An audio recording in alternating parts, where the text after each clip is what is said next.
If you remember, I have a memorandum prohibiting the cabinet members and other executive officials appearing in the Senate Blue Ribbon Committee hearing without my permission.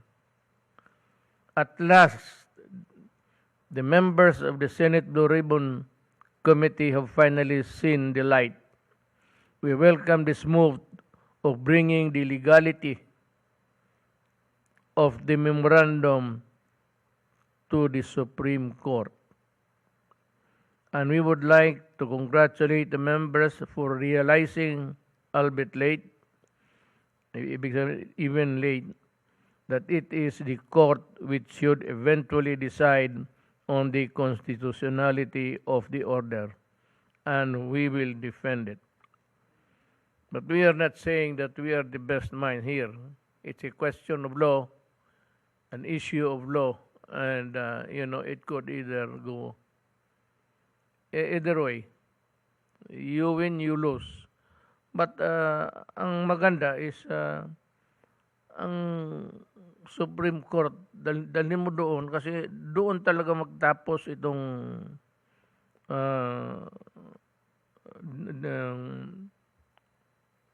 my disagreement with the Blue Ribbon Committee because of their behavior and the way they treated. Ang sabi ko nga naman, you crumple, durugin na ninyo yung parmalin, pero yung mga tao ko sa gobyerno, yung ipinapatawag ninyo at pahintayin ninyo ng ilang oras at hindi naman ninyo tatawagin at kung nandoon, iniinsulto ninyo, para bang walang alam mga muron ang kaharap ninyo, sabi you're impertinent. Yung mga judge sa judge lang yan eh. Ito dapat si Gordo, maglipat siya sa judiciary. Kasi doon siya magsigaw-sigaw. At baka sa awa ng sheriff pa niya ang babaril sa kanya. Hindi yung ugali na yan. This is not feudal times. You have to be courteous.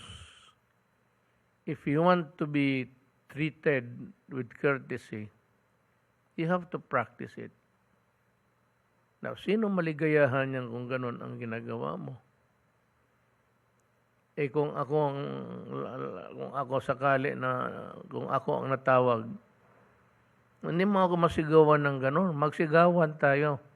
Kulungin na ninyo ako hanggang kailang gusto ninyo. Pero I will not allow you to shout out at me.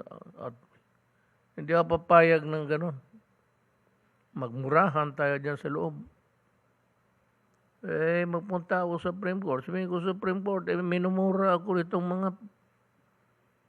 anong gawin ko. Hindi naman ako mo yun. This is not hindi na panahon ng mga katsila ito o Amerikano. You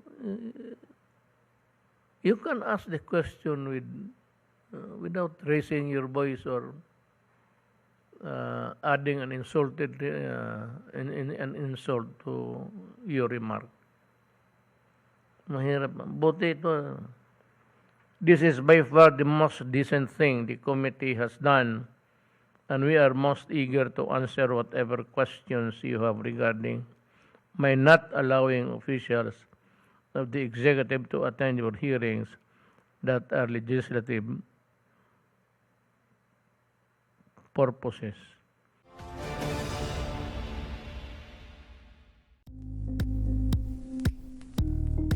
Thank you for watching Politico TV. Please like and subscribe to our channel for more videos.